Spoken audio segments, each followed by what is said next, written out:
All right, so this is a piece of John Hardy that came in that somebody put it in some silver cleaner, something similar to this.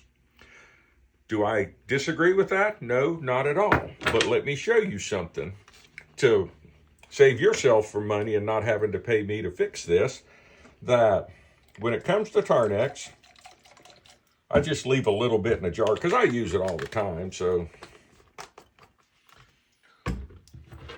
Tarnex is very caustic. Let's see. Anna, let's get a good shot of the end of this chain. Okay. Then when you use Tarnex, you use it like this.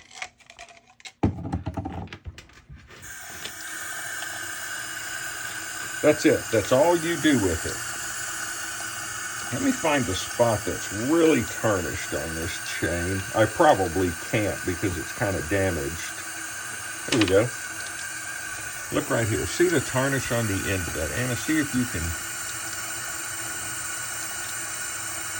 you see it's discolored right there. So if you use Tarnex just like that, rinse it immediately, it takes a lot of that tarnish off. But that's not the situation we have.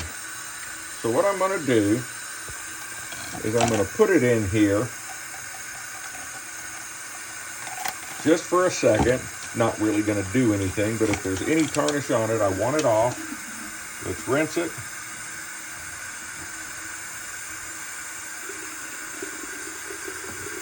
And now, this piece here, what we're going to do, look right in here. This is a magnetic tumbler, and these are a bunch of little needles.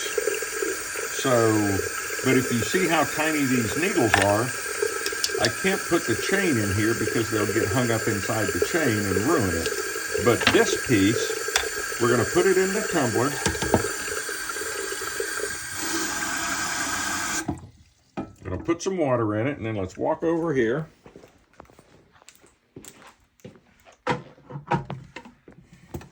Now, Anna, if you'll get where you can shoot straight down into that and get us a good, let's get a little closer to that if we can. All right, so watch what happens when I turn this on. Slow it down a little. Hey, well, let me make it on real slow. See how it's taking those little pieces and just spinning them in a circle? So we're going to put this piece in the magnetic tumbler and leave it in there for about 30 minutes, and then we'll come back and see what it looks like. Okay, so now what I've got to do to try to, what happens with Tarnex, because it's so caustic, it etched the surface of this silver. So I'm going to wrap this chain around a little wooden dowel.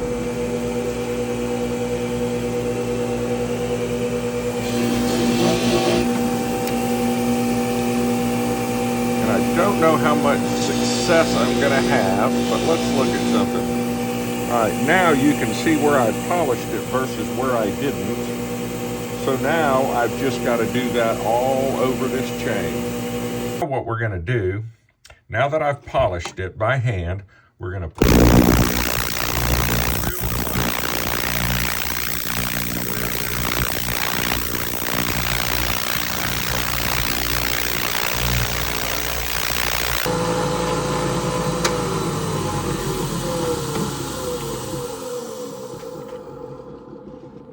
all right. Here's our piece sitting in there, so we're going to take it out. And I want you, let's walk over here where we got better light, and let me show you. Okay, this side was up, and you can now start to see it shiny. This side was down, which doesn't get near the action, and you can see the difference from magnetically tumbled on this side to not. So now I'm just going to turn it over and let this side be on the top for a while. All right, my chain's looking good. And this just came out of the magnetic tumbler and it looks pretty good. So now I've got a paper clip on it so I can hold. So now let's take this piece and put it in here and watch it.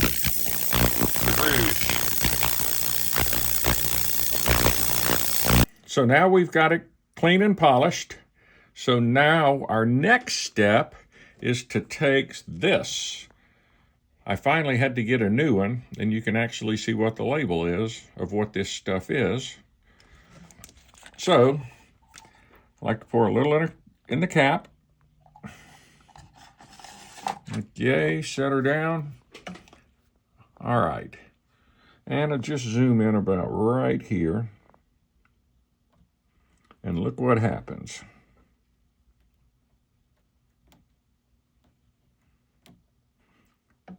We're going to spend quite a bit of time coming into all of these recesses and adding the blacking. So see you in an hour or so.